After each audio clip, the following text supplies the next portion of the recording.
তোমরা একটা জিনিস বলো, মনসা ঠাকুর কে না দেখতে ভালোবাসে? তো আমাদের পার্শ্ববর্তী দাদার বাড়িতে মনসা ঠাকুর উঠেছে, ওটাই আমরা বিসর্জন করতে বেরিয়ে গেছি। আজকে বিসর্জন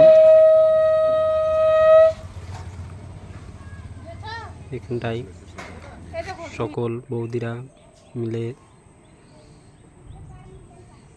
ঠাকুরকে ঘাটে নিয়ে যাওয়ার আগে চুমোতে হয়, তো সেগুলো চুমিয়ে নেওয়ার পর দেখো ভ্যানে করে তুলে নিয়ে যাচ্ছি রাস্তা দিয়ে। মনসাকে নিয়ে আমরা ঘাটের ধারে পৌঁছে গেছি। তো ঘাটের ধারে এসে দেখছি ওই পারেও একটি ঠাকুর বিসর্জন হচ্ছে। তার জন্য ছোট্ট করে একটি ভিডিও করলাম তোমাদের কাছে শেয়ার করার জন্য। আমরা ঘাটের ধারে চলে এসেছি, ভ্যান থেকে নামিয়ে নিলাম মনসার মূর্তিটিকে। দিয়ে আমাদের ঘাটে আসার পর যে 7টি পাক কি 9টি পাক ঘোরাতে আমরা সেই যেগুলো বিধি বছর পরে বিধিপুর শ্বশুর বাড়ি মনসার বছর পরে জয় সেই বিধিগুলো পালন করছি। আমরা হেঁটে এসেছি, তো রাস্তা তো অতটা ভালো না, তার জন্য বেশি কেউ আসেনি, আমরা 4-5 জনাই এসেছিলাম।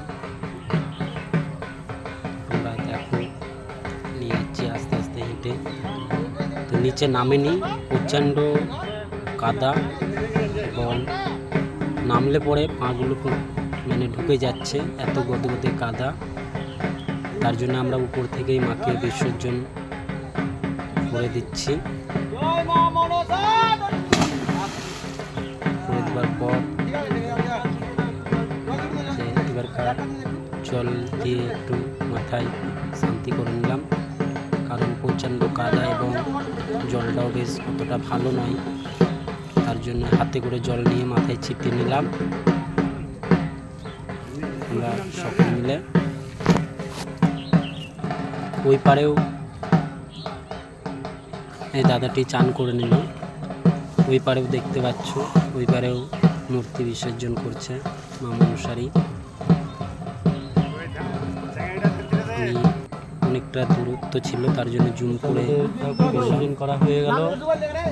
তাই তোমাদের কাছে ছোট্ট করে ভিডিওটা শেয়ার করলাম। অবশ্যই তোমরা সেটা কমেন্ট করে জানাবে। অবশ্যই এই ভিডিওটা যদি ভালো লাগে আরও অনেক বন্ধুদের মাঝে ছড়িয়ে দেবে। আর তোমরা যারা এতক্ষণ ধরে ধৈর্য ধরে দেখলে তাদেরকে জানাই অনেক অনেক আমার হৃদয় ভরা ভালোবাসা।